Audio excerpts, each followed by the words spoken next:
ঘাসি আর প্রিয়জন হারানোর আর্তনা। পুষ্পকাননে সুরভিত বসুন্ধরায় কেন আজ পোড়াগন্ধ? সমতায় বিশ্বাসী মানুষদের স্বাধীন করা দেশে আজও কেন নারীরা লাঞ্ছিত? বঙ্গবন্ধু কি জানতেন তার স্বপ্নের সোনার বাংলায় পড়বে হায়নাদের কালো হাত?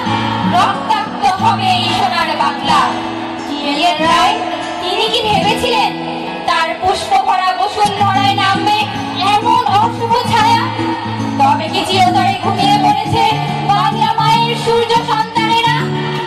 না না বন্যা, ভুলে যেও না, যুগে যুগে আয়নার এই হাত করতে চেয়েছে আমাদের ভবিষ্যৎ। আর তখনই সঞ্চার হয়েছে বাংলার সূর্য সন্তানেরা। মা মাটির সম্মান রক্ষার্থে বিসর্জন দিয়েছে তাজা প্রাণ। ভুলে যেও না, সূর্য সেন, শেখ মুজিব এ মাটির সন্তান। তুমি কি দেখতে পাচ্ছ না বাংলা মায়ের সাহসী সন্তানেরা আবার জেগে উঠেছে? তারা বোঝে সাগরে ভাসমান অজস্র অসহায় চোখের ভাষা। তারা অনুধাবন করে বনের অসহায় চাহনি।